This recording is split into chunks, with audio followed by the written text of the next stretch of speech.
Hello everyone, hope you're doing well. We are back on the dev server and it's time to have a look at a new light tank that is coming to America. This is the RDF LT and it's another very high BR light tank. Now this vehicle follows along the lines of the HSV-L. They are built around the same ideas, but they are pretty different in certain ways. This vehicle is at rank 7, so you'll be able to research all of the tech tree and you'll be able to run it in all of your high tier lineups since it is at 11.7. So what's the differences? The HSV-L has a bunch of smoke grenades on the turret, the RDF LT has none.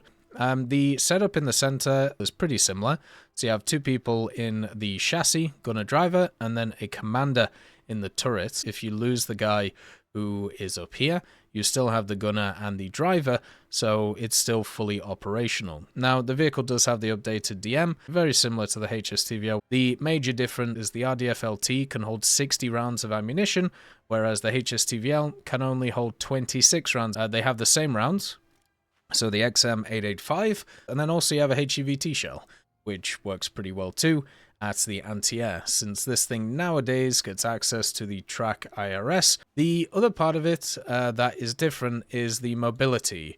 So the RDF LT is 13.4 tons, whereas the HSV-L is 20 tons. So the HSV-L is a lot heavier, but also has a much better, beefier engine. The HSV-L is a 650 horsepower engine, whereas the RDF LT only has a diesel 350 horsepower engine with a slightly different transmission too, meaning that the output is a lot worse on the RDF. It also does have a singular machine gun, the M240, which is mounted coaxially. Looking at the gun depression, you can see it has a very good gun depression, just like the HSV-L.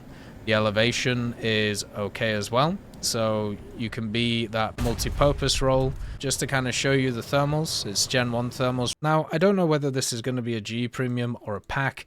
My guess would be it's going to be a pack vehicle just because of how high BR it is. I feel like for this type of vehicle, there's not really too many huge issues with it, apart from that mobility, because around this BR, speed is king. The main thing that you get is support for the high BRs and the premium bonus. You can also run it with the clickbait if you already have that, so you have a 1-2 punch. If this is your first vehicle to play high tier in, please don't do it. You will have a really, really rough time. So instead, I would get the clickbait if you really have to do it, or just grind out the tech tree like, well, the game intended. As always, I hope you have a wonderful day. I'll see you next time.